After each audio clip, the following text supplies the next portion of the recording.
नमस्कार मैत्रिणींनो, लग्नानंतर होईलच की प्रेम ह्या मालिकेमध्ये खूप मोठा ट्विस्ट आलेला आहे.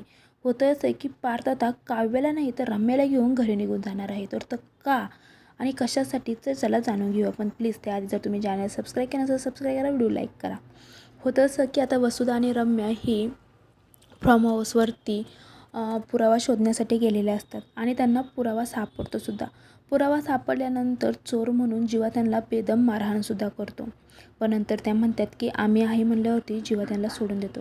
आणि या हॉलमध्ये येतात तेव्हा हॉलमध्ये काव्या, रम्या, जीवा सर्व काही जमलेले असतात. तर लगेच रम्या म्हणते, हे बघ पार्थ, मला तुला खूप मोठं सत्य सांगायचं आहे. आजपर्यंत ही जी काव्य आहे ना ती तुझ्या डोळ्यामध्ये धूळ झोकत होती आणि तेच मला आज तुला सांगायचं आहे. तर लगेच पार्थ म्हणतो, काय झाले रम्या, स्पष्ट बोल. तर रम्या लगेच आता तिला जो सापडलेला फोटो असतो जीवा आणि काव्याचा तो फोटो पार्थच्या हातामध्ये देते आणि तसाच तो जो व्हिडिओ आहे तो सुद्धा दाखवते. हे बघितलं ते पार्थला खूपच म्हणजे त्या गोष्टीवरती विश्वास बसत नाही. पार्थ म्हणतो, काव्य हे काय आहे? काव्या म्हणते, हे बघा पार्थ, मग तुम्हाला सर्व काही सांगणारच होते. तर मग पार्थ म्हणतो, सर्व काही सांगणार होते, मग तुम्ही एवढा दिवस का घेतला? जर तुमच्या मनामध्ये काही नव्हतं तर तुम्ही मला का सांगितलं नाही? जीवा ह्या व्हिडिओमध्ये काय करतोय आणि हा फोटो केव्हाचा आहे?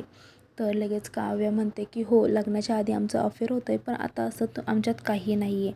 जीवासुद्धा म्हणतो, हे खरे. नंदिनी म्हणते, जीवा तुम्ही काय बोलताय, तुम्हाला कळतं आहे का? अहो, मी तुमच्यावरती मनापासून विश्वास ठेवला होता आणि तुम्ही माझा विश्वासघात केला. आणि नंदिनी पुढे येते आणि रम्याच्या खणखण कानाखाली मारते. म्हणते, तू सुद्धा माझ्याशी खोटं बोललीस, माझी सख्खी बहीण असून. तर ती म्हणते, नंदिनी ताई, मी तुला सर्व काही सांगणार होते पण तो वेळच मिळाला नाही. नंदिनी म्हणते, कधी आपलं आयुष्य उद्ध्वस्त झाल्यावर मी तुम्हाला सर्व काही सांगणार होते का? पार्थ ही खूप चिडलेला असतो. पार्थ काव्याला म्हणतो, मी तुमच्यावरती मनापासून प्रेम करत होतं, पण काव्या, ह्या प्रेमाचं तुम्ही मला असं उत्तर द्याल मला वाटलंच नव्हतं. जीवामध्ये पार्थशी बोलायला जातो तर पार्थ म्हणतो, एक मिनटं जीवा, तू आत्ता तर अजिबात बोलू नको, कारण भाऊ म्हणून बोलण्यासारखं आपल्या दोघांमध्ये काही नाही आहे. हे सर्व ड्रामा बघून इथे वसुधा आणि रम्याला खूप आनंद होत असतो. तर लगेच आता रम्या म्हणते, पार्थ तू शांत हो ना. तर पार्थ म्हणतो, आता मी काय शांत हो रम्या, बरं झालं वेळीच तू माझे डोळे उघडलेस म्हणून.